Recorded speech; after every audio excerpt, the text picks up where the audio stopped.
हरे कृष्णा, राधे राधे। आप सबका वेलकम है वृंदावन सखी में। तो फ्रेंड्स, आज हम इस विषय में बात करेंगे कि लड्डू गोपाल जी को भोग किस प्रकार लगाया जाए। तो वीडियो आप एंड तक जरूर देखिएगा। तो देखिए फ्रेंड्स, लड्डू गोपाल जी को हम भोग लगाते हैं। भोग लगाना भी एक ठाकुर जी की सेवा है। तो सेवा जब भी करें, बड़े भाव से करें, बड़े प्रेम से करें। और सेवा इस प्रकार होनी चाहिए कि जिसको आप भोग लगा रहे हैं वो भी बड़े ही चाव से, बड़े ही भाव से भोग को ग्रहण करें और प्यारे प्रसन्न हो जाए आपका लगाया हुआ भोग। भोग कुछ भी हो सकता है, मैं ये नहीं कहती कि आप ये लगाएं वो लगाएं। देखिए, जिस प्रकार मैंने भोग बना रखा है, तो आप भोग किसी तरह का भी बना सकते हैं जो आपके भीतर ठाकुर जी प्रेरणा दें कि मुझे सखी आज ये खाना है, या मैया मुझे, जो भी आपका भाव ठाकुर जी के प्रति है वो भाव हो। तो भोग आप कुछ भी बना सकते हैं ठाकुर जी के लिए।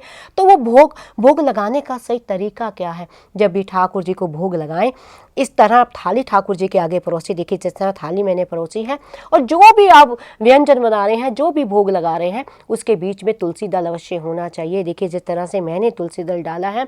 और एक बात को और विशेष ध्यान रखें, मैंने बहुत से लोगों को देखा है कि वो भोग तो बनाते हैं, भोग लगाते भी हैं और साथ में जल नहीं देते। तो जब भी आप ठाकुर जी को भोग दे, जल अवश्य दे, क्योंकि जब हम भी भोजन खाते हैं तो जल अवश्य होता है। और जो ठाकुर जी जिस भोग को ग्रहण कर लेते हैं वो भोग अमृत हो जाता है।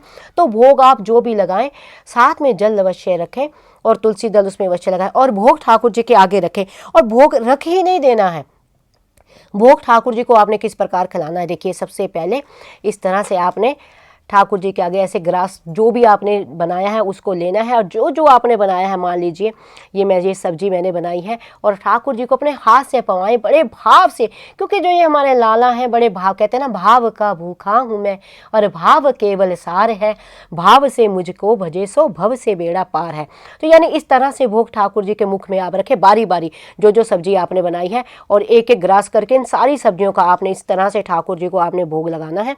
इस तरह बड़े भाव से, बड़े प्रेम से, और भाव भीतर ये रखना है, यानी प्यारे उस भोग को पा रहे हैं, प्यारे बड़े प्रसन्न हो रहे हैं, उस भोग को ठाकुर जी बड़े ही चाव से एकदम खा रहे हैं। तो इस तरह से जो भी आपने बनाया है उसको इस तरह से लेना है आपने, और बड़े चाव से ठाकुर जी के मुख में आपने ऐसे रखना है और प्रेम से ठाकुर जी कहना, प्यारे आप इसको पाइए। यानी भोग खाली रखना नहीं है, भोग जो है आपने बड़े ही प्रेम से ठाकुर जी को आपने पवाना है। और फिर बाद में ठाकुर जी की जल सेवा कीजिए इस तरह से कि यानी, और मन में ये भाव रखिए कि ठाकुर जी खा रहे हैं और जल भी पी रहे हैं। फिर आप इसको ऐसे रख दें, और रख के फिर आप वहाँ से हट जाएं। हट के आप पर्दा लगा दें और थोड़ी देर जो भोग है ठाकुर जी के आगे आप रखा रहने दें। और मन में ये भाव आपके रहना चाहिए कि ठाकुर जी खा रहे हैं। जब 10, 15, 20 मिनट बाद जब आपके भीतर अपने आप प्रेरणा आएगी, जब आप ठाकुर जी को पूछेंगे, प्यारे आपने भोग पा लिया, तो भीतर प्रेरणा आएगी। और लेकिन जब आप भोग उठाने जाएंगे तो ये भी नहीं एकदम गए और थाली ठाकुर जी के आगे से हटा ली, ऐसे नहीं। जब आप भोग हटाने जाएं तो ऐसे 3 बार ताली करें ठाकुर जी के आगे। ताली करने के बाद आपने जो है पर्दा हटाना है और प्रणाम करके ठाकुर जी को उस भोग को आपने उठाना है। और भोग उठा के आपने जो है उसको प्रसाद रूप आपने ग्रहण करना है। आप चाहें तो भोग के पद भी कहीं होते हैं, भोग के पद भी गा सकते हैं। तो आई होप आपको पता लग गया होगा कि लड्डू गोपाल जी को भोग किस प्रकार लगाना है। तो फिर भी अगर आपके मन में कोई संशय, कोई प्रश्न, कोई क्वेरी हो तो मुझे आप कमेंट बॉक्स में लिखिए। मैं प्रयास करूंगी आपके प्रश्नों का उत्तर देने का। और अगर आपको ये वीडियो अच्छा लगा हो, वीडियो को लाइक, शेयर, सब्सक्राइब करना ना भूलें। हरे कृष्णा, राधे राधे।